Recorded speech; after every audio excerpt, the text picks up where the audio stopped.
All right, everybody, welcome in to Load the Box. Let's all take a breath. It's the bye week. I think that's what the catchy little title that I came up with. My name is Jordan Hawthorne. I am joined, as always, by the bad loser himself, Will. We need to get you a professional wrestling, little, what are they called? Like the little logos and stuff, like the Will And like a bad robe loser. and like Oh, okay, yeah. If you want to do like a Ric Flair whole robe and boxer's everything, robe and stuff. woo, you can do all of that. We can go the whole 9 with it. But speaking of 9, that's how many wins the Vikings will be at in 4 weeks, a month from now. But they don't have a game this Sunday, so we don't have a ton to talk about tonight. So what we're gonna do is we're gonna take a moment to reflect back and give out some grades for what we think the 2022 Vikings have done. We're each going to give a grade on each unit of the offense, defense, special teams, and then we're going to give each of us a bye week MVP. And I wish the bye fell smack dab in the middle of the season. I almost wish the bye was universal for all teams. That's a whole nother thing. I've been spewing my hot takes on Twitter about how I would change football. Make sure to follow that Twitter at LTB Vikings. But I'm going to let Will do some talking now because I've just been rambling here. Let's jump right into it. Let's start with the less exciting. Let's save the best for last here.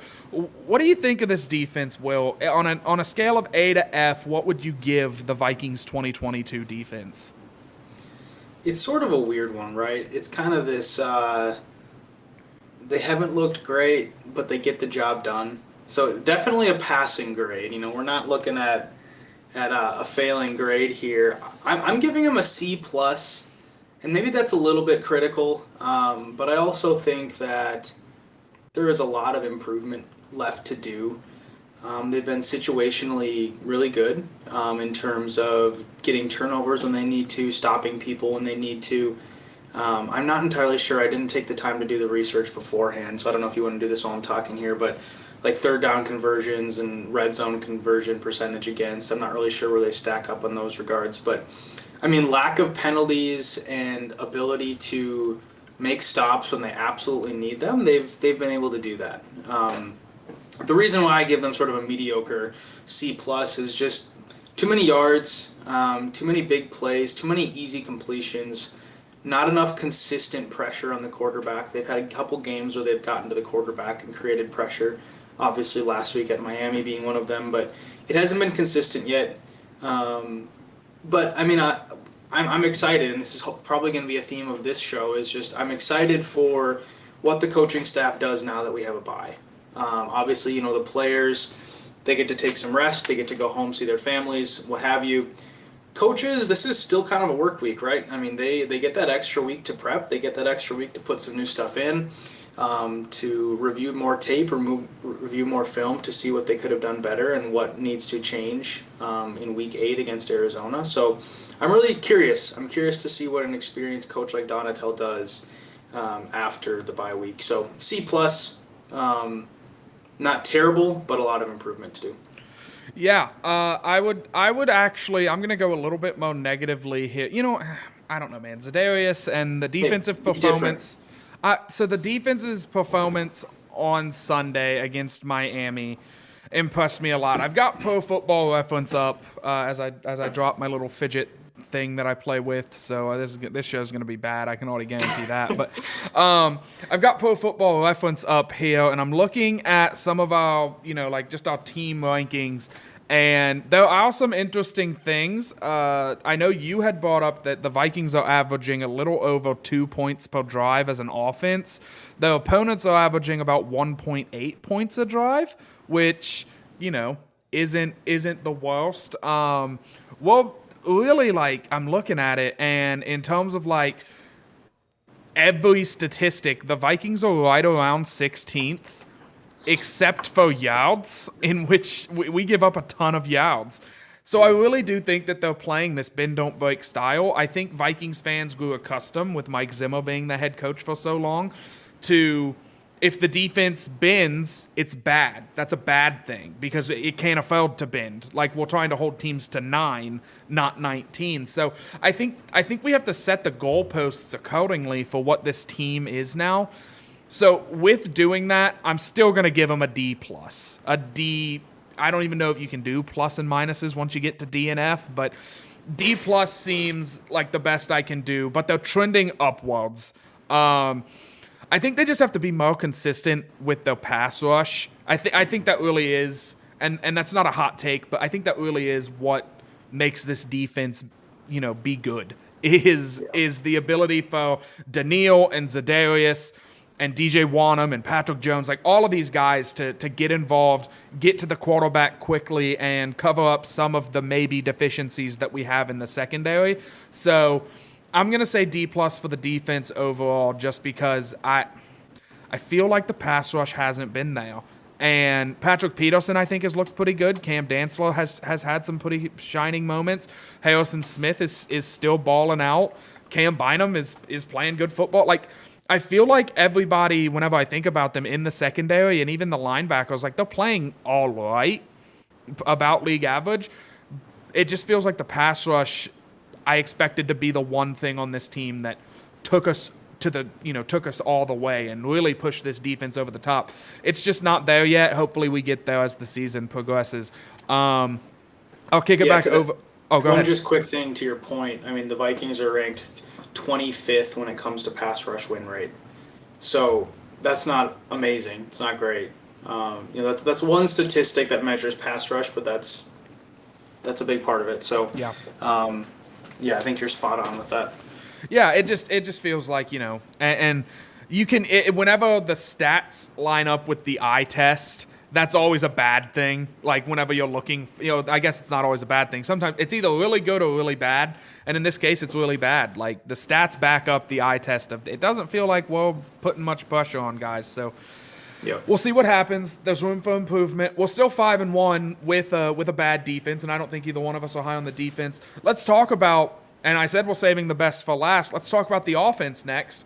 Kirk Cousins, Justin Jefferson, the curse of the load the box yards tracker for Jefferson held to be true. He goes over 100 on Sunday. How do you feel about this offense with Kevin O'Connell? I know we kind of talked about our concerns with it on Monday night's show, which everyone should go check out, by the way. But, I mean, overall, so far, what's your grade for it? Yeah, so you mentioned Justin Jefferson, right? He's been unbelievable most of the season. 2 weeks were stinkers, 2 and 3. And it was funny, I wrote an article following that Lions game about basically how people need to stop freaking out about Justin Jefferson's low production and all these things. The next 3 weeks, he had 100-yard performances. So I think he's fine. The other thing is, in general, I think this offense it's okay right now. It's I gave it a B-. I think they're in a position where, and the reason, I don't know, so it's not necessarily a terrible grade, but I also took into account the newness of the coaching staff and the new system, but also just the fact that Kevin O'Connell is a first-year head coach. I think you had mentioned that he had previously called plays at one point at a previous stop, but that he hadn't called plays in Los Angeles, so he hadn't done this for a while at the very least. And so those two things coupled together where, it's his side of the ball, he's learning how to call an offense, not just architect it, that's a challenge. Calling plays it's an art form, and you have, 15 seconds in which to know like which play you're going to call next. And it's this quick, you have to be quick on your feet, and you have to be able to know based on what you're seeing that the defense is presenting and how your offense is executing against that. You need to be able to come up with the next play quickly. Obviously, there's game planning that goes into it, but generally speaking, the first drive or two are the only drives that are sort of scripted. And then after that, it's a lot of, off the cuff, and you're calling plays that have worked and avoiding ones that have not. So I think it's an art form. I think Kevin O'Connell has shown signs of improvement. That Bears game, there were multiple drives where it was just flawless, and then The Dolphins game, it was clunky, and the offense looked out of sync. And so I think there's a lot of inconsistencies, I think for valid reason.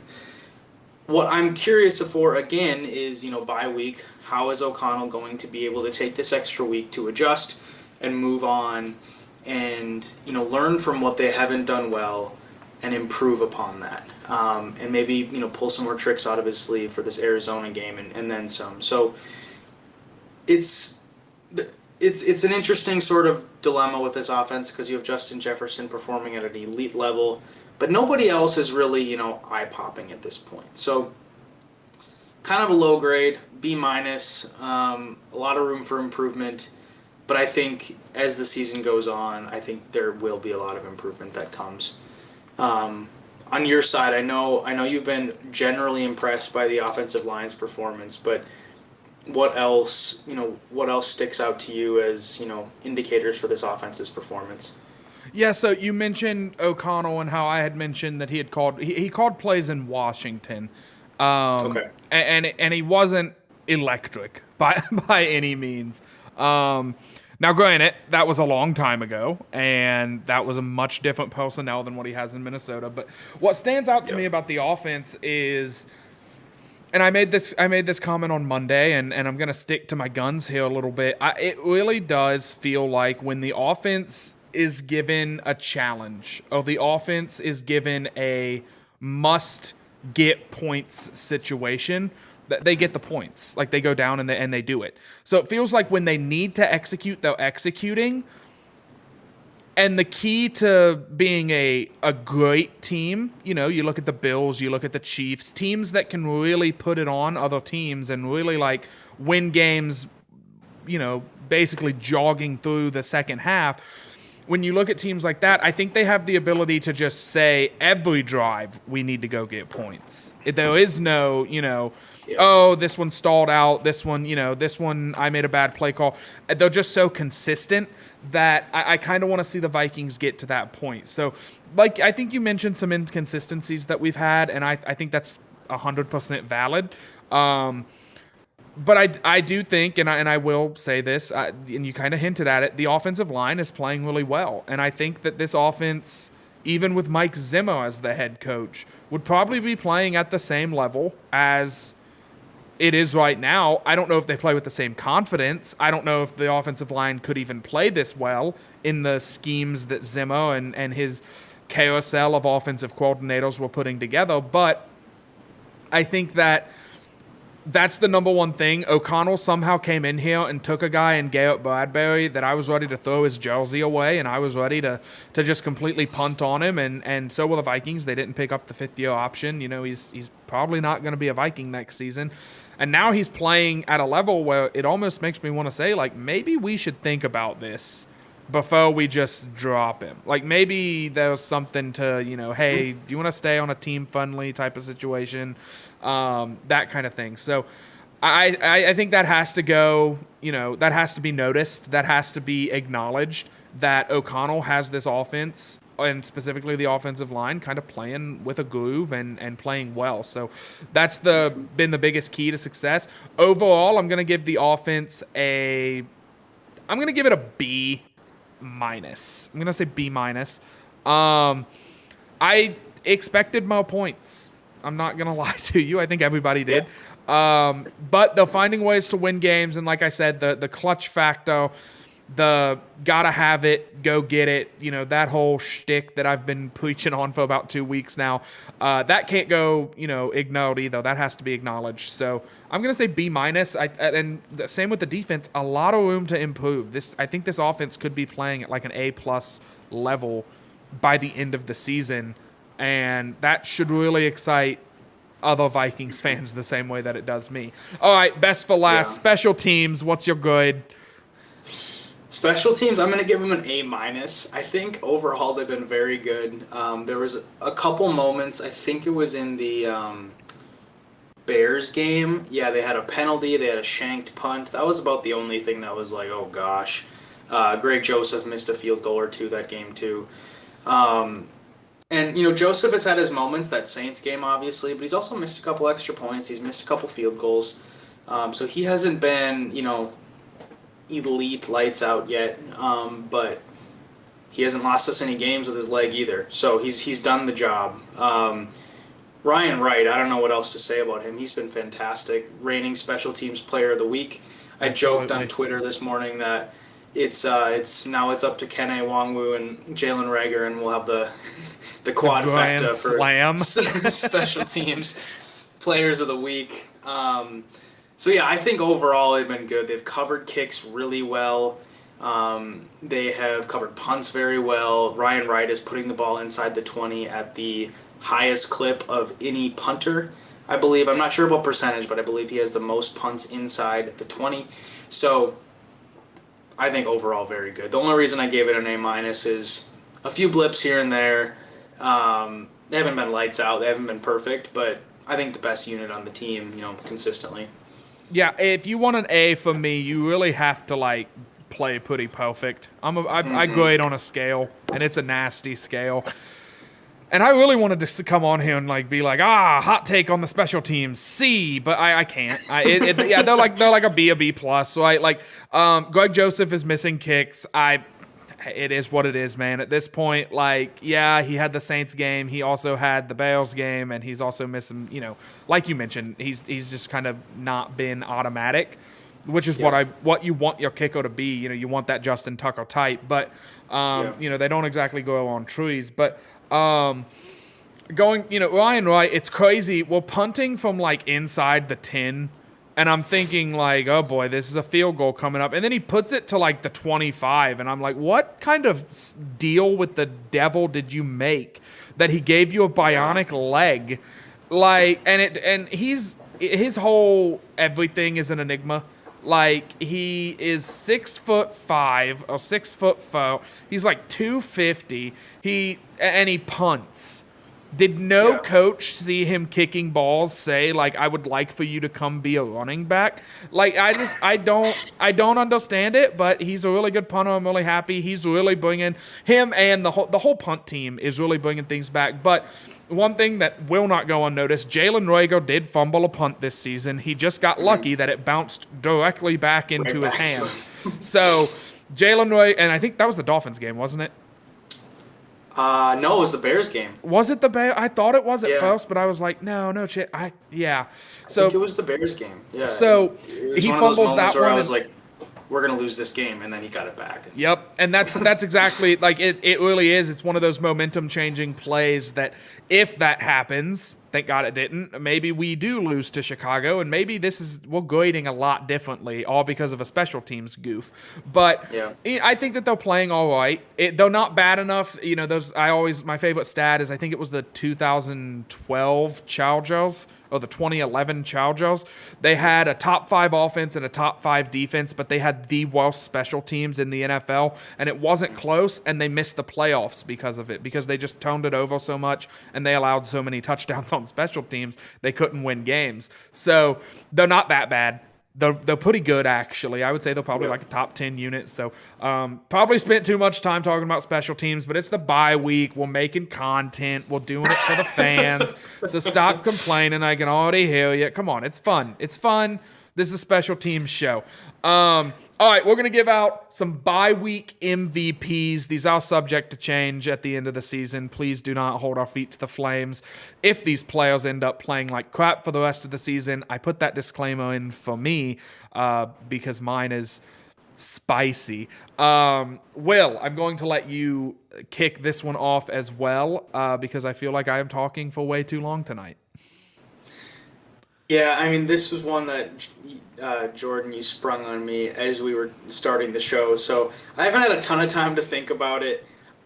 I think I just need to go with the obvious one, though. Justin Jefferson is the most valuable player on this team. It's just plain and simple. If he is not playing at the level that he is, or if he is injured and not playing on this team, they are not 5-1, and it's not debatable.